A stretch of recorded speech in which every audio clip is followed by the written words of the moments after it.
I'm Rachel Edidin. And I'm Miles Stokes. And we're the hosts of Rachel and Miles Explain the X-Men, a weekly podcast where we walk listeners through the ins, outs, and retcons of our favorite superhero soap opera. We're also the hosts of Rachel and Miles Review the X-Men. Which you're watching right now. Where we talk about the X books that come out every week. Now this week's, miraculously, we've only got 2, so let's make this short and sweet. First up, we've got Black Vortex #1. This is written by Sam Humphries, penciled by Ed McGuinness and Chris Anka, inked by 4 different people, and colored by Marty Garcia and Marcello Maiolo. And welcome to the event that is going to be dominating the next couple months of your lives while you bite your fingernails over Secret Wars. Because apparently it hadn't been long enough since the last all-new X-Men Guardians of the Galaxy crossover. We have another. To be fair, the first all-new X-Men Guardians of the Galaxy crossover was absolutely delightful. It was really good. That was the trial of Jean Grey and was actually a really great storyline. Yeah, and if this is anything like, which it looks like it's going to be at least tonally, I'm looking forward to it. I'm actually enjoying it very, very much so far. Mm-hmm. It is, it's sort of goofier than I was expecting. It's more of like a silly, I think pulpy would be the word I would use, adventure book, but that's something that the all-new X-Men book has really been leaning on lately, and I don't really have a problem with that. It's Space Capers. I am not against Space Capers. It's a fun cast, it's a fun storyline, and I'm looking forward to seeing where it's going. The Black Vortex itself has some interesting seeds. I'm really interested in seeing how and whether this is going to tie into Secret Wars, because there are some obvious lead-ins, including that, and including a connection to a longtime X-Men villain I'm not going to name for spoilers, but that goes unmentioned in this issue, but I can't imagine is just going to be let sit for the entire event. Mm-hmm. This issue also features the Guardians of the Galaxy playing Dungeons and Dragons, and I have nothing bad to say about that. And That's it just supports beautiful. my personal headcanon that Hank McCoy is in fact the best DM. So there you go. Although actually no, I'm gonna go back on that because I think Kitty's probably a pretty avid and skilled one as well. Yeah, I'm pretty sure she used to read all the rule books when she was a kid, and like none of her friends would play with her, so she would just plan the campaign she was going to eventually run in great detail. And then she made all the X-Men play. And then Excalibur got super into it. Like, too into it. Like, it got weird. Well, we already know from the recent run of X-Force that Megan at least still identifies at least partly by her D&D alignment. Oh, well, see, there you go. So, obviously it stuck. Anyway, yeah, this is a fun one. I wouldn't call it, like, weighty or consequential, but it doesn't need to be. Yeah, it's really enjoyable. I don't know if it's going to stay this fun, but if it does and you're looking for a good crossover that seems to exist pretty independent of the drama going on Earth, worth a try.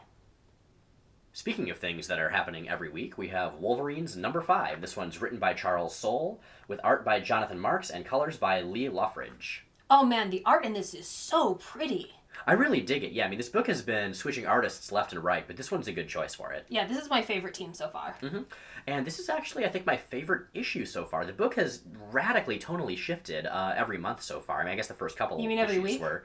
every week. The first couple issues were kind of similar, but the rest are pretty different. And this one is what I want this book to be. I mean, we have a bunch of, like, villainy, serial killery... long-standing supervillains teaming up with these new characters who are very utilitarian and conflicted, initiating a heist on Mister Sinister's secret base. Well, trying to. I'm still waiting for an actual heist to materialize. That's true. It doesn't work out very well. But what we are seeing is just glorious, glorious, turned up to 11 lunacy. And that is beautiful. Everything is just really extreme and over the top. And when you have a bunch of characters that are mostly defined by healing fast and being covered in way too many blades and claws and knives and teeth, like, that's what you should do, I think. Yeah, room full of Ben's Riley. Like, you can't really go wrong there. It's true. And so, we see the team splitting up as Sinister, of course, immediately realizes they're there. He actually tells them, "I am Mister Sinister. Your goal here is to remain interesting enough for me to keep you alive." And so they do. There's a monster called Fin Fang Boom, which is the dragon Fin Fang Foom, but its tongue is the mighty Thor for some reason. No, it's not. I thought Thor was just in its mouth. No, it's its tongue. I checked. And that makes me really happy. Okay. And so... That's a choice. Yeah, if the book can keep this feel, if it can keep just being something where I turn the page and every time I'm like, wait, really? You're gonna do that? Really? That's awesome! Then I'm gonna be really happy with however long this series lasts. I don't know if it's gonna be past the first 8 or so issues, because solicitations aren't out past that. But this is very enjoyable, and I really recommend it. I have mixed feelings about this Mister Sinister, I gotta say. Oh, yeah? Because he's wacky, and I don't know if I buy wacky Sinister. I buy weird.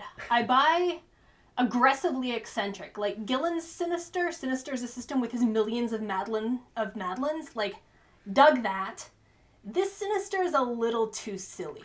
I mean, I think as long as you have a Mister Sinister that just savors everything he does, then that's the core. And this one does capture that, I think. But he's a little bit too arbitrary. And the thing with Sinister is he's always 4 steps ahead.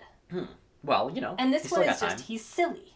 And that's never really been part of the model, and I'm not quite sure how to take it. Well, we'll see where it goes, but for now, I am quite pleased. So, Rachel, what's our issue of the week? Well, you know, both of the comics that came out this week were very good, but our issue of the week is in fact not a comic at all. It is episode 5 of the TV series Agent Carter, which statistically you are probably not watching. Shame on you. It is superlative. It is amazing. It is the best thing on television now and possibly ever. It is literally everything I want in a television show. Only 8 episodes have been commissioned so far, and if it does not get renewed, I am blaming all of you. So you should be watching it. It's on Hulu. It's on a number of other places where I gather you can watch it for free, as well as networks. New episodes come out every Tuesday night. They show up on Hulu Wednesday morning, which is when I watch it. It's amazing. It is so good. It is so smart. It's so well written. It's so well cast and performed. It is an incredibly badass, action spy series with a phenomenal female protagonist played by the incredible Hayley Atwell. Amazing friendships, just amazing genre subversion, and you should be watching it. It's so good. So good. And the Howling Commandos are in it, and it's wonderful, and it's really satisfying, and yeah, God, you should watch Agent Carter. Go watch. The first 5 episodes are up. You can just sit down and spend the next 5 hours watching it, and they'll be the best 5 hours of your week, right there. Of your life, really. Probably. So, if Agent Carter is our issue of the week, what's our panel? So our panel of the week, I kind of want to say it's from Agent Carter, but they don't do panels, so we can't. She's in the comics sometimes. Well, there you go, but not in this one. Our panel of the week, normally we go for panels that are more specifically art or design oriented. This one's just a lot of fun due to the dialogue and the pacing of that dialogue. This is from the Black Vortex #1, and I just love the interactions between all the characters. I mean, sharp, sharper, sharpest, and a loser says, I am Groot. I am Groot. Unreal. I mean, it's just... It's all very silly. It's a little bit out of character in parts, but whatever. It's fun. I like it when comics are fun. So keep it up, comics. Also Snarky Kitty and Ilyana, which is, where our hearts live. Oh, yeah. And like that, we were gone. But if you like what you've seen here, please check out our podcast, Rachel and Miles Explain the X-Men. New episodes go up every Sunday on rachelandmiles.com, also on iTunes and Stitcher. And boy, have we got something special for you this week. We truly do. We said we would never do it, but we are doing Secret Wars 1 and 2. That's 21 issues, mind you, in a single episode. And this is an example of what happens when the Marvel Universe is just let loose and completely unchecked to run amok as it will. Hey, Miles? Yeah? Miles? Yeah? Would you say that we are plumbing the depths of Marvel continuity? I would indeed. But anyway... These video reviews, the podcast, and everything on our website is brought to you by our awesome Patreon subscribers. We are entirely listener-supported and ad-free. If you want to join the awesome folks who are helping to make this possible, you can do that at the link right below us. And meanwhile, we will see you next time. And if it doesn't going to get continued... If it doesn't going to get continued... Thank you, Strong Bad.